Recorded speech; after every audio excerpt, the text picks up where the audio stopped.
से, और शब्द का संबंध है हमारे वाणी व्यवहार से। नेत्रों के द्वारा हम अच्छा भी देखते हैं, बुरा भी देखते हैं, अच्छा भी करते हैं, बुरा भी करते हैं।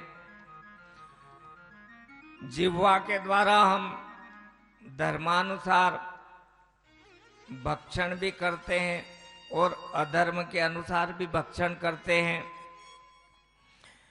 और स्पर्श इसका भी हमारे द्वारा धर्म और अधर्म के अनुसार संचालन होता है।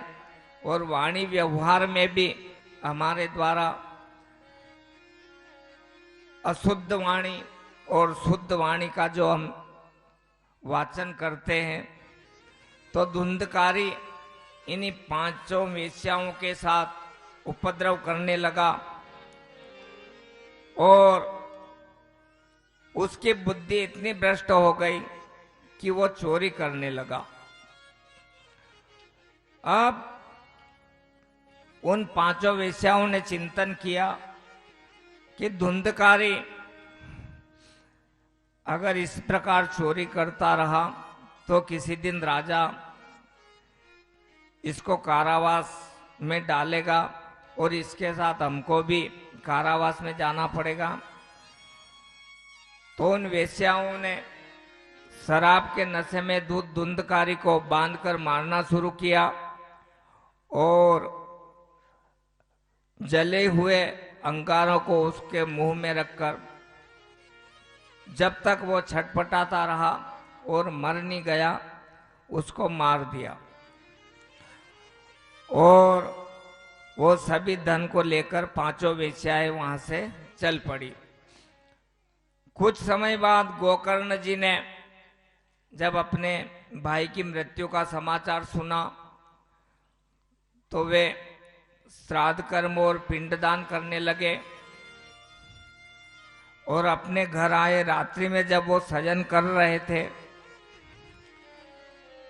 तो धुंधकारी उस श्राद्ध को प्रेतात्मा के रूप में विशाल रूप में खड़ा हो गया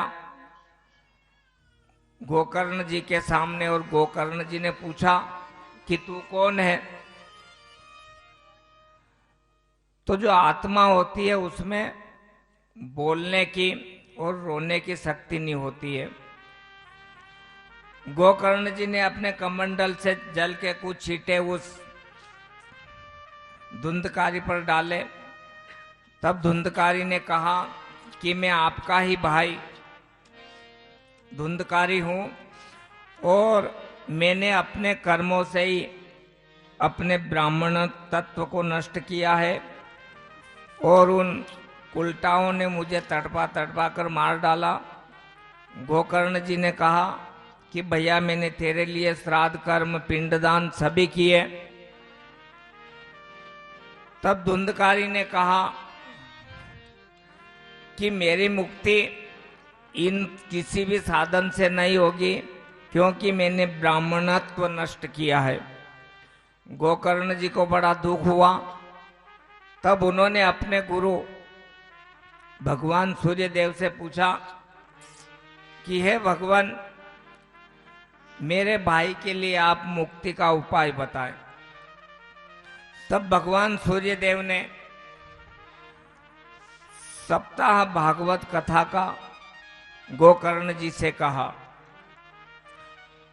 गोकर्ण जी महाराज ने अपने वहीं पर धुंधकारी की मुक्ति के लिए एक 7 गठान वाला बांस उसको स्थापित कर और 7 दिन तक भागवत कथा का वाचन शुरू किया। और धुंधकारी प्रतिदिन उस बांस के अंदर बैठकर उस कथा को श्रवण करने लगा और हर दिन एक एक गांठ उस बांस की फटने लगी और धुंधकारी उस कथा के श्रवण से मोक्ष को प्राप्त हुआ। इसलिए कथा श्रवण तो हम सब करते हैं, लेकिन कैसे कि इधर सुनते हैं और इधर हम निकाल देते हैं, और जब तक इसको आत्मसात हम नहीं कर पाते हैं तब तक हमारे जीवन में सदा सुख कभी स्थिर नहीं रह पाएगा। सनकादि ऋषियों ने नारद जी से कहा कि भागवत कथा के लिए मुहूर्त निकालकर और कथा को श्रवण करवाने हेतु लोगों को आमंत्रित कर भाद्रपद, आश्विन, कार्तिक, मार्गशीर्ष, आषाढ़ और श्रावण मास ये कथा के लिए मुख्य माने गए हैं। इनमें आपको भागवत कथा करना चाहिए। भागवत कथा का वातावरण बिल्कुल शांत हो, कथा स्थल पर चौका लगाना, झाड़ू लगाना, जल सेवा, फर्श बिछाना और सुंदर मंडप बनाकर केलों से सजाना चाहिए, और निस्वार्थ भाव से ही भागवत कथा का कहना और सुनना भागवत धर्म है। और जो भी यजमान है उनको नित्य ब्रह्मचर्य का पालन करते हुए, सात्विक रूप से रहते हुए और विषय विकारों से मुक्त रहते हुए इस कथा का श्रवण करना चाहिए। देखो आप, विरक्तो, वैष्णवों और विप्रवेदा। विरक्त का अर्थ होता है जो इच्छा से रहित हो। एक तो उस साधक, दूसरा साधक है वैष्णव, और वैष्णव भी कैसा? वैष्णव जन तो तेने कहिए जो पीर पराई जाने रे, जो दूसरों को दुखी देखकर उसके मन में दया का भाव उपजता हो और अपनी परिस्थिति के अनुसार दूसरों को सुख देने के लिए तत्पर रहता हो। और तीसरा विप्रवेदः, ब्राह्मण ऐसा जो वेदों का ज्ञाता हो, दृष्टांत और कथा को समझाने में पूर्ण रूप से निष्णात हो। अब एक बार सोनकादि ऋषियों ने सूत जी महाराज से पूछा कि आपने सभी शास्त्रों का अध्ययन किया है, अतः संसार में मानव जीवन के कल्याण के विषय में आप बताएं, क्योंकि कलयुग में मनुष्य आलसी, रोगी और उपद्रव से ग्रसित होंगे। दूसरा प्रश्न सोनकादि ऋषियों ने पूछा कि भगवान कृष्ण ने जिस कार्य की अभिलाषा से देवकी के यहाँ प्रकट हुए, आप उस कार्य को बताएं। तीसरा, प्राणियों को पवित्र करने वाली भगवान की लीलाएं और परमात्मा के गोलोक धाम जाने के बाद धर्म किसकी शरण में गया, हमको आप ये बताएं। सूत जी ने कहा कि हे सोनकादि ऋषियों, आपने बहुत अच्छे प्रश्न पूछे हैं, अतः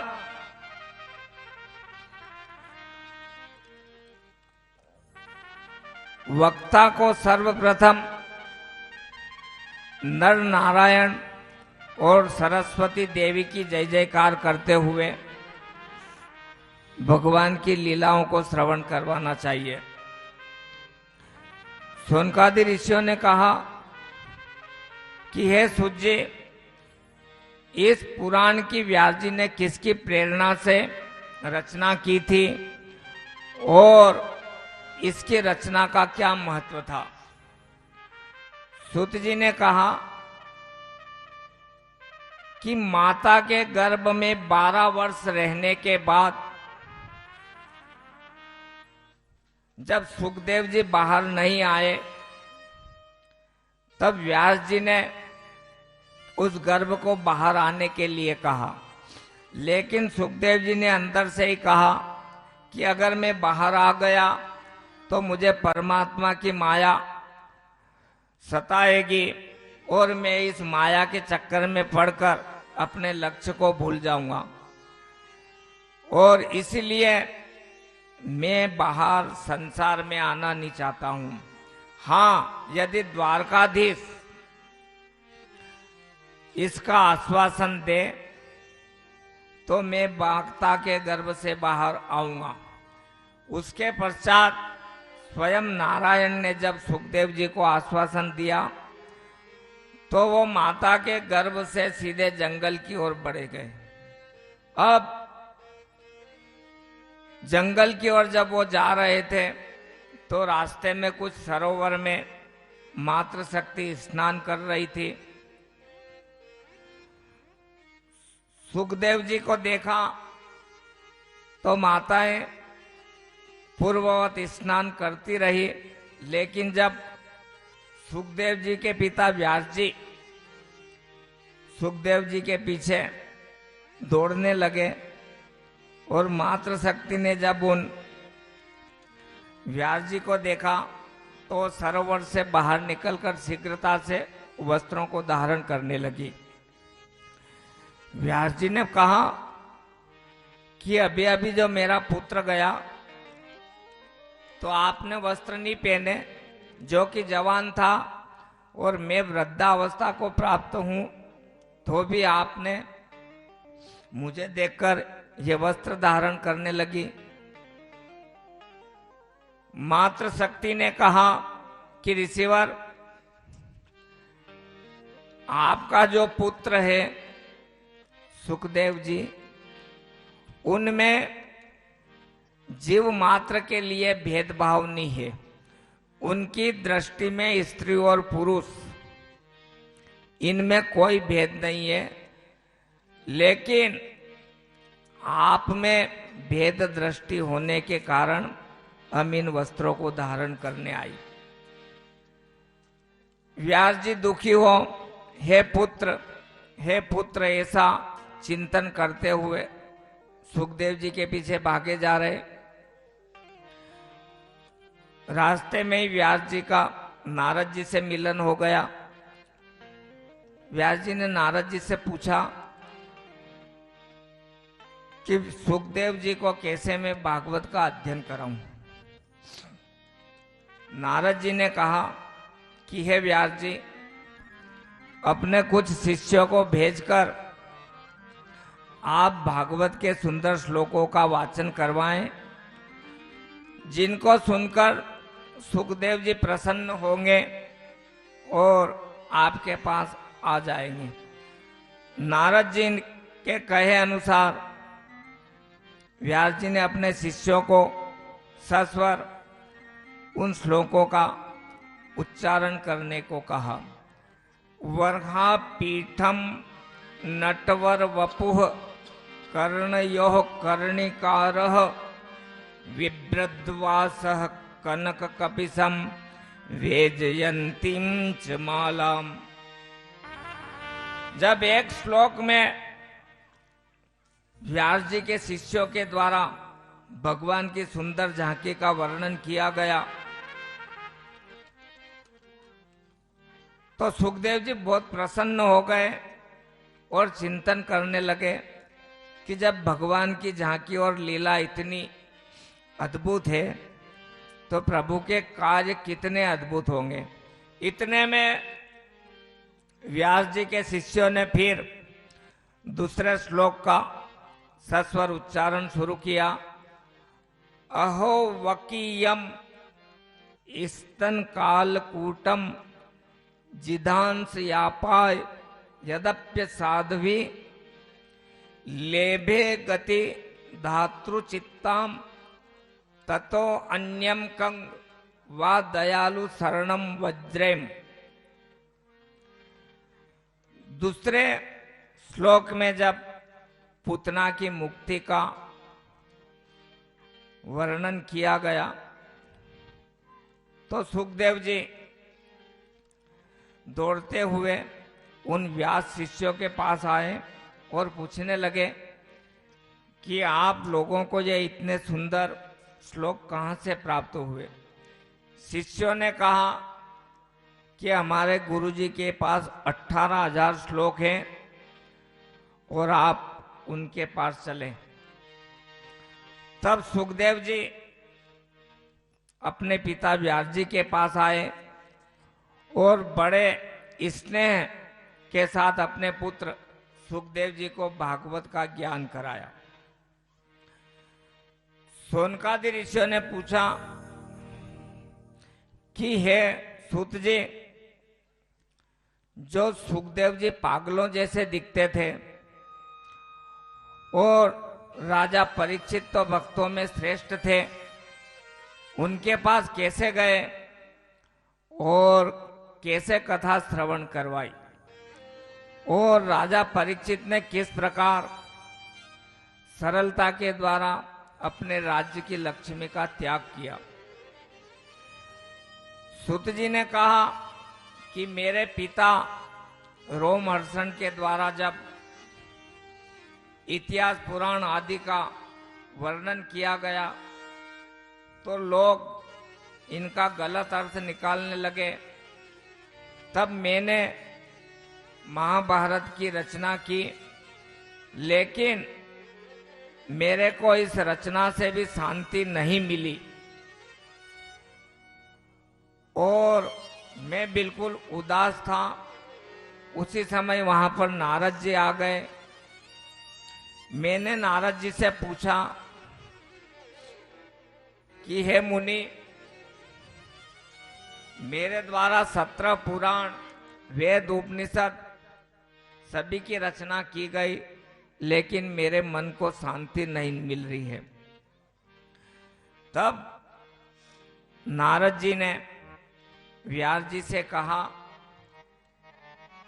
कि आपने इन सब का लेखन तो किया है, लेकिन जब तक आप परमात्मा की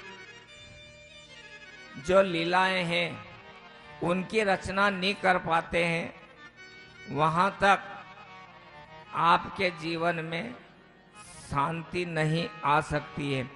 और इसलिए हमारे जीवन में भी हमको कहा गया है कि हम जो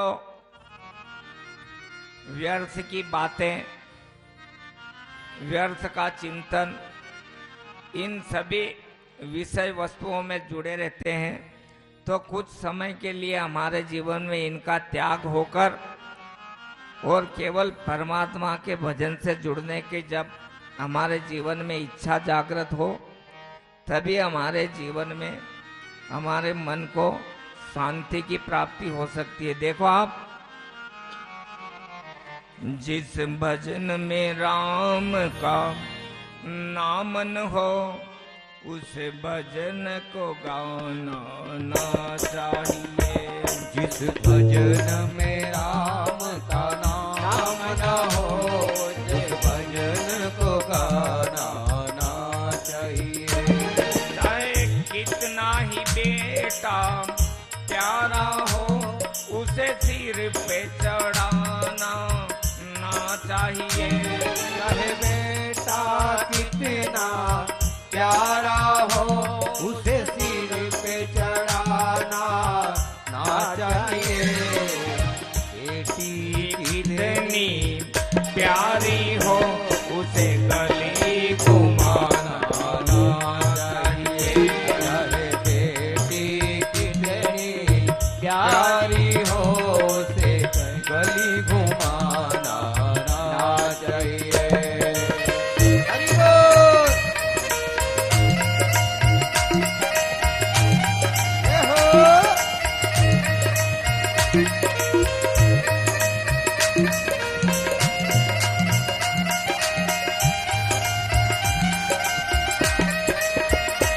चाहे कितनी अमीरी आ जाए, अभिमान जताना ना चाहिए। चाहे कितनी अमीरी आ जाए, अभिमान जताना ना चाहिए। चाहे कितनी गरीबी आ जाए, ईमान डिगाना ना चाहिए। चाहे कितनी गरीबी आ जाए, ईमान डिगाना ना चाहिए। हरि बोल, हरि बोल, जय हो, जय हो।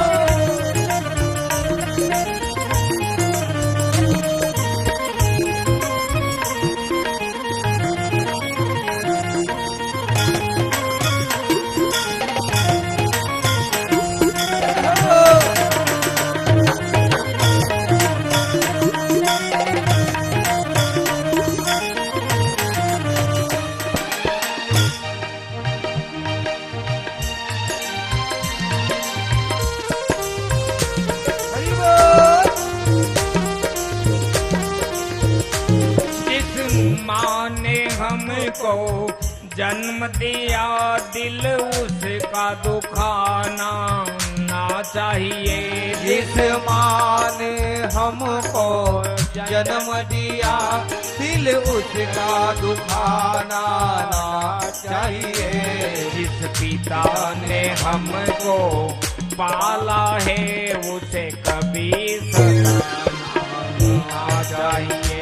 जिस पिता ने हमको पाला है, उसे कभी रुठाना ना चाहिए। जिस भजन में राम का नाम न हो, उस भजन को गाना ना चाहिए।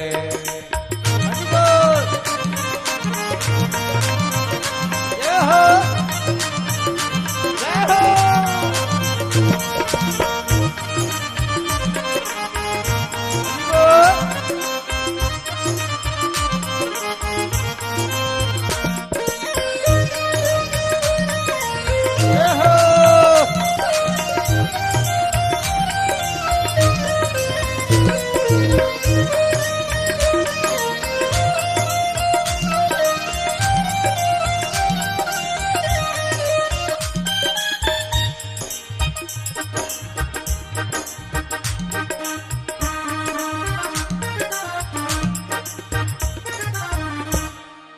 नमः शिवाय, नमः शिवाय, नमः शिवाय।